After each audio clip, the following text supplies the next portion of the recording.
después tenga recursos para tener información interna, que escoja cuál le parece mejor y que se fija en ello.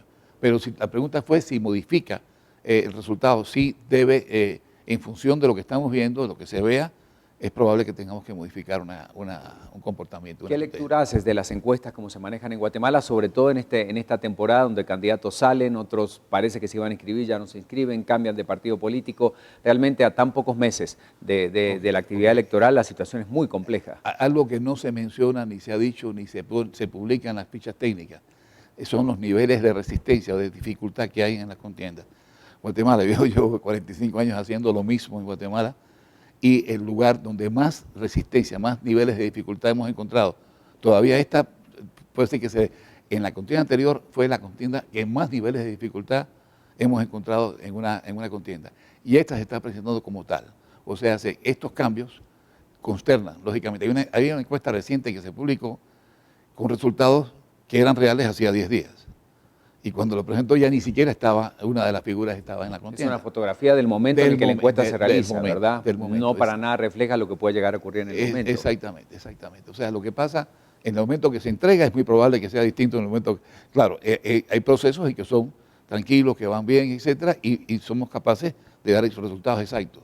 Pero por lo regular, una contienda como esta, cuando se entrega, ya no es lo mismo que está pasando el día que se levantó el dato. ¿Por qué crees que hay tanto temor de algunos candidatos de participar en foros? Porque nos está tocando invitar a muchos con público, donde más allá de una estrategia, de un plan de gobierno presentado, a la hora de hablar o de interactuar con panelistas, como que les cuesta mucho más tomar esta decisión. Buenísimo, me das oportunidad de decir algo que he discutido recientemente con varias personas.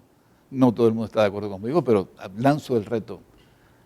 En mi opinión, y lo que yo he podido leer, no ha habido en la historia, la que yo he podido acceder, un candidato que haya perdido un debate y haya ganado una elección.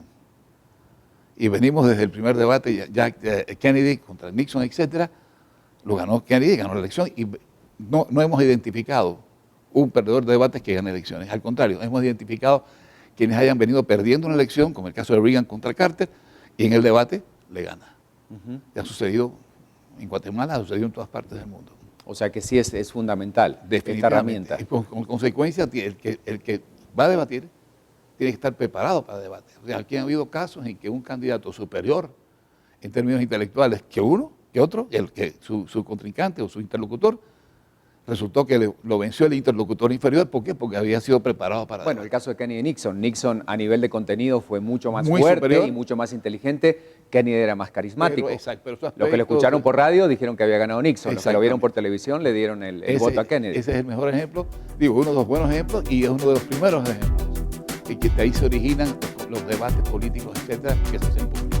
Muchísimas gracias por acompañarnos. Un placer saludarte. Alberto Aragón, consultor político investigador. Última pausa y seguimos hablando de este tema al volver.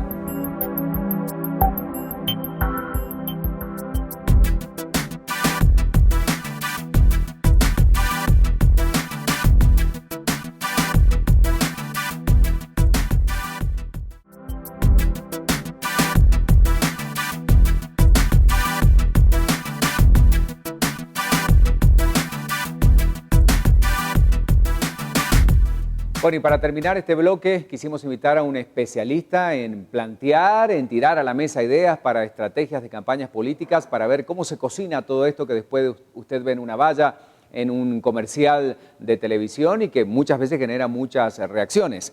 Es Hugo Peña, publicista y estratega de campañas políticas electorales. Hugo, bienvenido, buenas noches. Ricardo, buenas noches. Bien, muchas gracias. gracias. ¿De qué depende plantear una buena estrategia? ¿De dónde se parte? ¿Del perfil del candidato, del perfil del partido político, de la coyuntura del país? ¿Qué elementos juegan para definir qué camino tomar?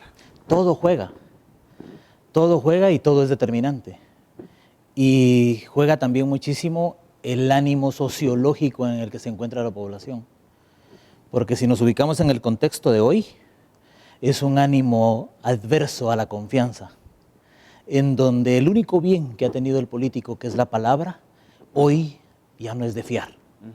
Entonces, crear un planteamiento estratégico, comunicacional, como esencia, partiendo como esencialmente es en la palabra, que es el único bien del político, es complicado. Es complejo porque ¿qué es lo que quiere el político? El político lo que quiere, o el candidato lo que quiere, es convencer, es trasladar conceptos, es generar credibilidad, es generar confianza, y eso el beneficio para él será que la gente le genere el voto. Pero con la coyuntura con lo que hoy estamos viviendo es muy complejo crear conceptos. Sin embargo, existen otros métodos de penetración, otros métodos de masificación, los estudios que no son reales porque son del día. Entonces es muy complejo y lo que está influenciando terriblemente hoy es las redes sociales, porque cada teléfono inteligente, cada persona es un periodista, es una denuncia, es una postura, es una posición de acuerdo a la realidad, y eso implica muchísimos cambios en el accionar y muchísimos cambios en la operación de lo que significa el quehacer de la opinión pública. ¿Hay buenas campañas en este momento? Hablemos de la coyuntura. Yo creo que lo que hay hoy son dos tipos de campaña.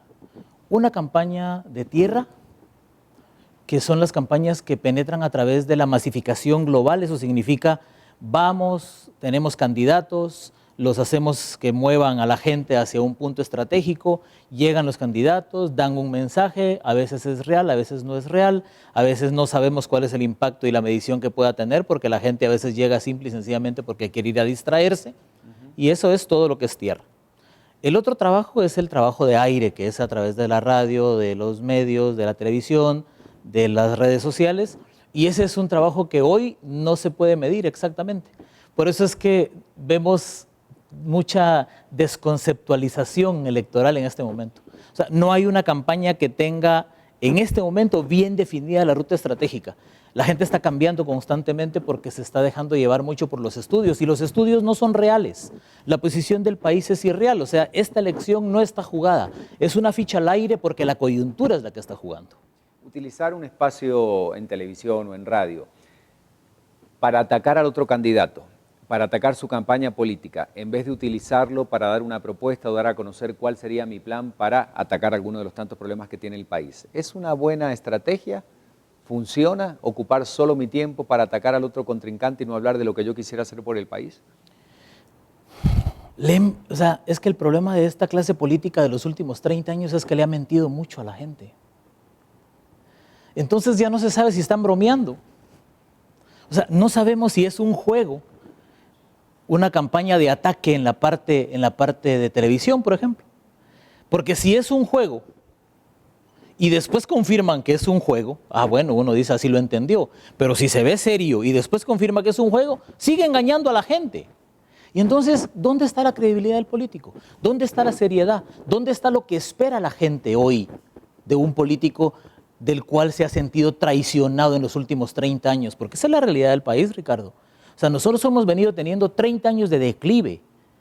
Y hoy, si lo vemos en el marco conceptual real del país, Guatemala ya no es la misma. Ni que hace 4 meses, ni que hace 6 meses, ni mucho menos hace 4 años. Esta Guatemala de hoy ya cambió. Y ya cambió simple y sencillamente por eso. Porque existen las redes, porque la sensación no es la misma, porque la palabra entra por un lado y sale por el otro, porque la gente tiene su propio criterio y porque ha sido capaz de ir transformando la realidad a través de su propia concepción de la vida. Hugo, muchas veces hemos visto y lo hemos corroborado ahorita a través de las redes y de internet, que muchos utilizan campañas políticas que fueron exitosas en cualquier otro país del mundo, de Latinoamérica o cualquier otro lugar, y aplican exactamente el mismo modelo en la campaña con el personaje político guatemalteco. ¿Esto funciona o no funciona? ¿O puede ser un gran error? Más allá de que sea copia o no copia, pero tratar de emular un modelo que a lo mejor es de una realidad democrática y política y social totalmente distinta. Cuando no te dabas cuenta, funcionaba. Pero hoy de todo te das cuenta. Sí. Entonces no funciona, número uno. Número dos, no está acorde a la realidad, ni al sentimiento, ni a la identidad de la gente. Por lo tanto, no puede adaptarse a una realidad. Conceptualmente sí, una campaña publicitaria en la parte política tú la puedes lanzar y puedes meter un jingle y cualquier cosa y tratar de penetrar, pero la gente no te va a creer, y si no te va a creer, no te va a votar. Entonces es un error copiar. Es un error grave copiar para el país. No es ejemplar. Es simple y sencillamente decirle a la gente que nos ve, a la gran masa popular, que hoy somos 16 millones aproximadamente, nosotros no somos capaces de crear nuestros propios conceptos. Pero no solo es un tema de copies o de publicidad o de comunicación estratégica, no, es un tema de país. O sea, nosotros como guatemaltecos hemos estado metidos en medio del norte y el sur, con dos ideologías distintas, una de izquierda y una de derecha, que no le han servido absolutamente de nada al país, porque el país está más pobre, más deteriorado y socialmente más triste que hace 30 años. Entonces, copiar no sirve. Por último, candidatos, lo hemos visto en la historia latinoamericana, dicen que no tenemos memoria los que votamos, y muchos personajes que han sido nefastos o que han salido muy mal del poder años atrás vuelven al poder con votos y ocupan cargos importantes. Alan García en Perú, y podríamos mencionar muchísimos otros en el resto de Latinoamérica. ¿Qué pasa con los candidatos guatemaltecos que de pronto salieron del poder muy mal y de pronto vuelven con la intención de ocupar un cargo público y tienen el beneficio de la gente? ¿Se puede llegar a borrar con una buena estrategia la mala imagen o borrar la historia de un candidato nefasto o sospechado en varios sentidos? Bueno, un candidato nefasto, sospechado y confeso no debiera participar. Eso es lo primero. El artículo 113 de la Ley Electoral y de Partidos Políticos lo prohíbe. Eso es lo primero. Lo segundo, el problema que hemos tenido en este país es que un candidato que se ha declarado confeso, en este caso específicamente, también fue mutilado y fue victimizado por los propios medios de comunicación durante un periodo determinado, que no fue un periodo de un año, fue un periodo de 6 años consecutivos en donde de verdad sacaba la cabeza y se la cortaban, sacaba la cabeza y se la cortaban. Y también la gente siente y percibe que independientemente de los errores hay un poquito de injusticia. Entonces es un tema que cuando se llega a revertir, la opinión ahora es favorable para este candidato. Claro. ¿Sí? No es culpa de él, es culpa de la ruta estratégica de país. Y tampoco es culpa de la gente, porque la gente lo que necesita es abrigo, lo que necesita es protección. Y por eso es que la gente elige candidatos, porque son los que los van a representar y los que al final de cuentas les tendrían que solucionar los problemas cotidianos, porque los problemas de la vida de cada uno de nosotros no los puede solucionar nadie si no es uno mismo. Así es. Hugo, muchas gracias por acompañarnos. Un placer platicar contigo. Ricardo, qué gusto. Hugo Peña, publicista y estratega de campañas políticas. Interesante, ¿no? El tema, los espero la próxima semana. Seguimos hablando de lo que está pasando en estas elecciones argentinas. Nos vemos.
Guatevisión.